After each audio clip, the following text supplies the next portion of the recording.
మాట్లాడుతున్నారు. ఇప్పుడు లైవ్ చూద్దాం.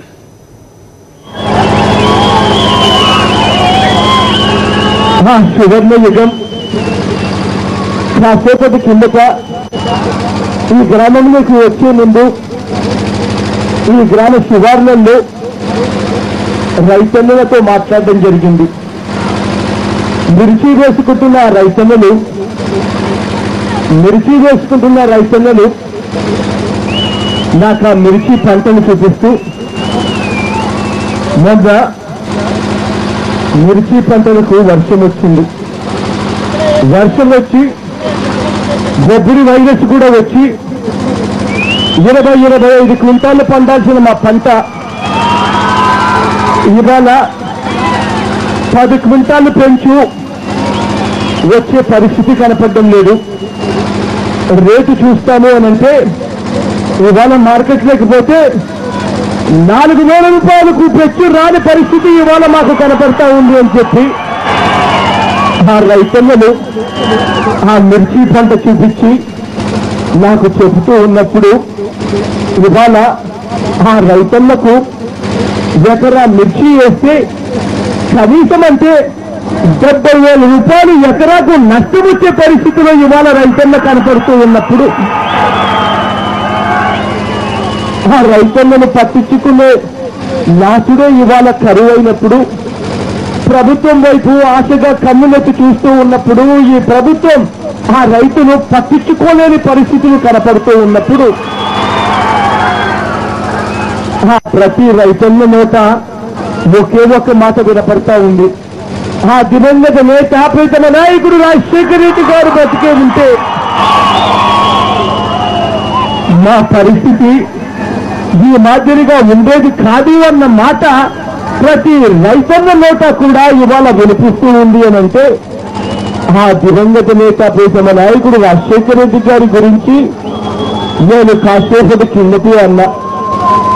రాముడి రాజ్యం అయితే నేను చూడలేదు, కానీ రాజశేఖరుని సువర్ణయుగం అయితే మనమంతా కూడా చూశాము అని గర్వంగా కూడా ఇవాళకి చెప్పచ్చు అని.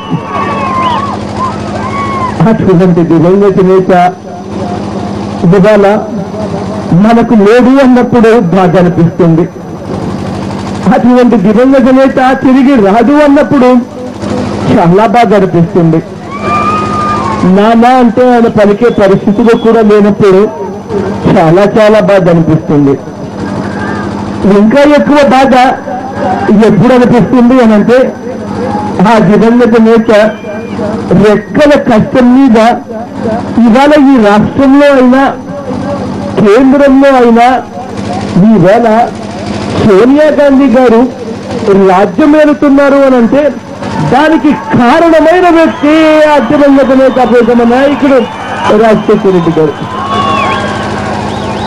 అటువంటి దివంగత నేత ఇవాళ తాను చనిపోయాడు అన్న సంగతి తెలిసి ఉండి ఆ దివంగత నేత తిరిగి రాలేడు అన్న సంగతి కూడా తెలిసి ఉండి ఆ దివంగత నేత బ్రతికి ఉన్నప్పుడు ఒక్క మాట కూడా మాట్లాడని ఇదే కాంగ్రెస్ పార్టీ వారు ఆ దివంగత నేత చనిపోయిన తర్వాత అదే దివంగత నేతను అప్రదిష్ట పాలు చేయడం కోసమని ఇదే కాంగ్రెస్ పార్టీ నైతిక విలువలన్నీ కూడా పక్కన పెట్టి చివరకు చంద్రబాబు నాయుడు గారితో కూడా కుమ్మక్కై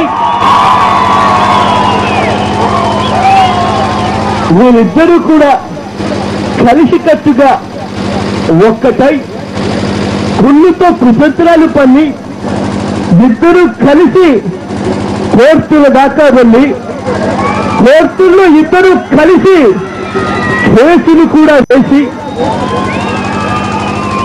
ఒక చనిపోయిన వ్యక్తిని ఆ దివంగత నేతను అప్రదిష్టపాలు చేయడం కోసమని వాళ్ళ దగ్గర ఉన్న అధికారాన్ని ఇద్దరూ కలిసి పూర్తిగా దుర్వినియోగం చేస్తూ ప్రజల సమస్యలను ఇద్దరూ కలిసి గాలికి వదిలేసి విలువలు లేని, విశ్వసనీయత లేని, న్యాయం లేని, ధర్మం లేని రాజకీయాలు ఇద్దరూ కలిసికట్టుగా చేస్తూ ఉన్నప్పుడు బాధ అనిపిస్తుంది.